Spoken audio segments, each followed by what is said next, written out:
told you you could save money while you are spending money. Well, a lot of us already know this, but we might not be doing everything that we could possibly be doing to stretch our dollar.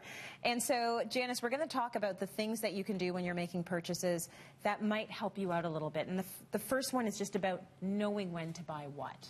Exactly. Like, information is key. So know the cycles of things that they go through. Like, if it's seasonal, it's going to be on sale at the beginning of the season and at the end of the season. Consumer shows, like the Super Bowl, right before the Super Bowl, TVs are on sale. Right. So, you know, just know, understand, do a little bit of research. And then if you're organized and you know what you need, then you'll know when the best time to go get it is. So there's no crazy impulses. It's very planned, it's very organized. You can save up to it.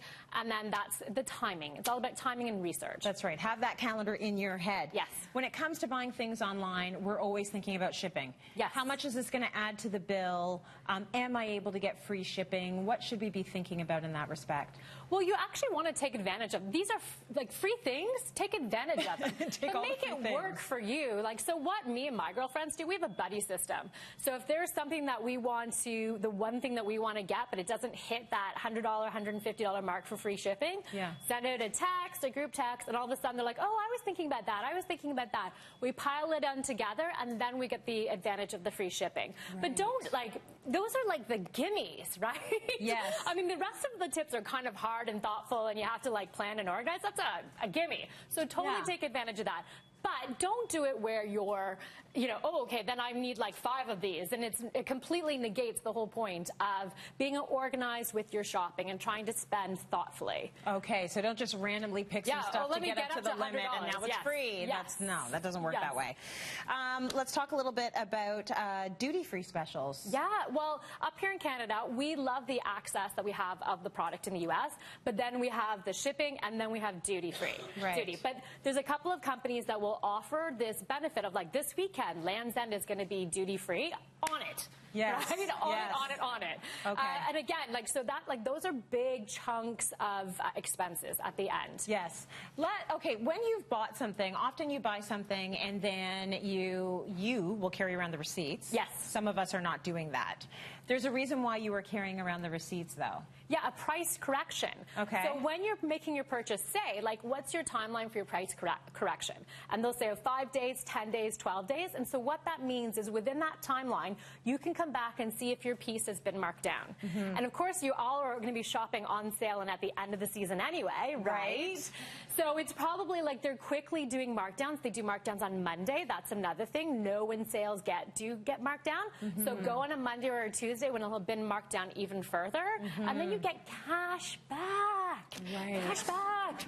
Cash. Right? Like, not right like on some credit that you might have to spend more money to do. You actually get cash right back into your account. Yes. And it's just a little bit, it's just asking. It is not, we have to get over this shame.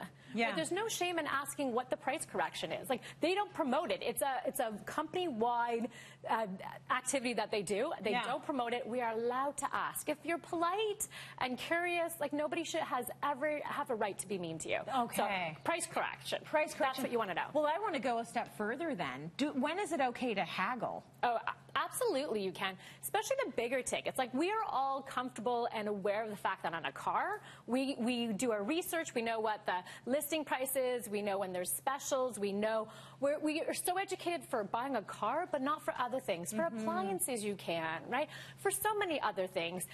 Shipping and the delivery, that's something that you can haggle with. Yes. But again, if you're researched enough and you can speak politely and with the salesperson, they're not going to be insulted. And, you know, you're not rude. It's when you're like, you know, mean and rude and like demanding is the perfect. That's then you're nice. not going to get anything. Right. But if you're, you know, oh, help me out, like, how about, like, you know, what about sales tax? I remember when we were first starting out, we had bought furniture at an independent furniture store, and we just happened to have the receipt. We literally just bought it. We walked to the mall, and there was the same furniture was in this department store. We're like, holy cow, we just bought that. And the guy's like, you know what? We have a receipt matching plus 10% policy. We're like, oh my goodness. So we pull it out. Sure enough, and what was even better is that we were buying the floor sample off the other store. The department store, it was going to be ordered, and we had some time, so we didn't even need it yet. Then they matched it, brand new, and gave us 10%. So we're like, we had left the other store saying, we're just not really sure if it's going to fit, so we'll come back, but we paid for it. So we went, said, no, it's not going to fit, and then we got it for like 10% more. It's definitely not going to fit. I don't know, it was just... That's so good. But you felt like that day was a win, wasn't it? Totally like, it was. So like, and you see, like, there's apps now for coupons that make life easier, and there's so many stores are promoting like 10 cash registers, so you're not holding people up behind you. Right. And we actually should all be thinking this way. It's just smart. It's not. We're not being cheap. We're just being smart with our money. We're being very smart with our money. We need to make those. We need a fridge, right? So how are we going to get the best one for us that makes us feel good and can go to sleep at night? That's right. Without like keeping you awake in the sweat. So think a little smarter about it. Get into the process of exercising that muscle constantly, where you're walking around with the receipts, you're buying at the end of the season or before the season, and you are going to save sizable money, and it's not an inconvenience. No, especially when there are those givens. Like on your receipt, it says if you fill out this survey, then you'll get 10% off. Do the survey. Do the survey. Yes. Janice, thank you so much. Great tip.